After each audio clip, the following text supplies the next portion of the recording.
Защо има теч от скоростната кутия? 5 основни причини.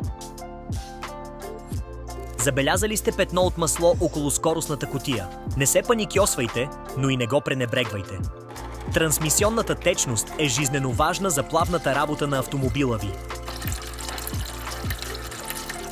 Тя смазва всяка предавка и поддържа нещата охладени.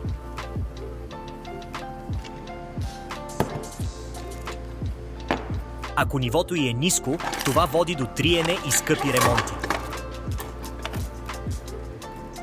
Нека да разгледаме основните места, от които се получават течове и да идентифицираме точните части, които се поддават. Първи. Износени уплътнения и гарнитури. Те са най-честите виновници. Уплътненията на първичния и вторичния вал поемат много горещина. Абонирай се за канала. С времето гумата се втвърдява и става чуплива.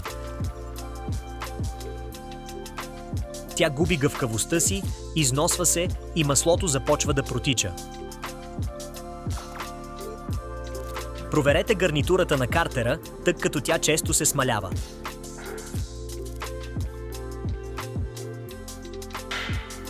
Второ. Високо налягане в корпуса. Ако се натрупа налягане, то кара течността да изтича. Това обикновено се случва, ако вентилационният отвор е запушен. Това е малка част, която причинява големи главоболия.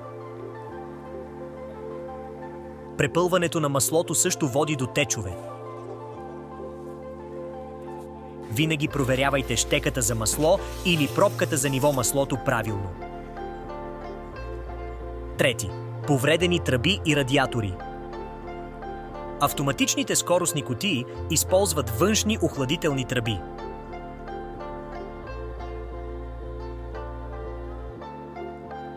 Проверете съединенията и гъвкавите гумени маркучи.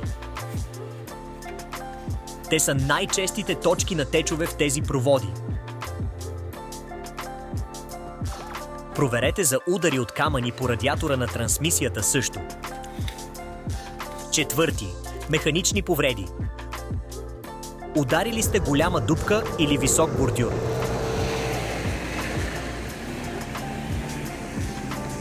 Картерът ви може да е повреден, което да причини загубата на херметичност. Дори счупване с дебелината на човешки косъм ще доведе до постоянен теч на масло. Пети. Грешки при обслужване. Понякога проблемът е в последното обслужване.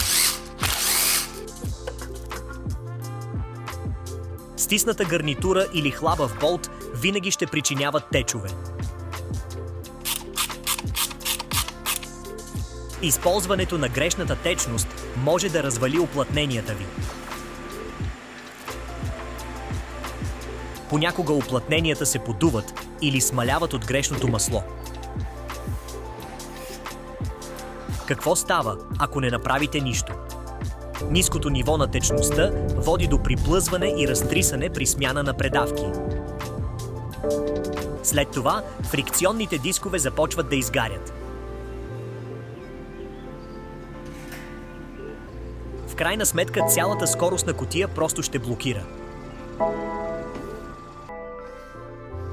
Много по-добре е да смените евтино уплътнение, отколкото цялата скоростна кутия. Редовното обслужване е най-добрият начин да останете на пътя. Поправете го сега, за да си спестите големи главоболия в бъдеще. Кой е най-странният теч, който сте откривали? Кажете ни по-долу.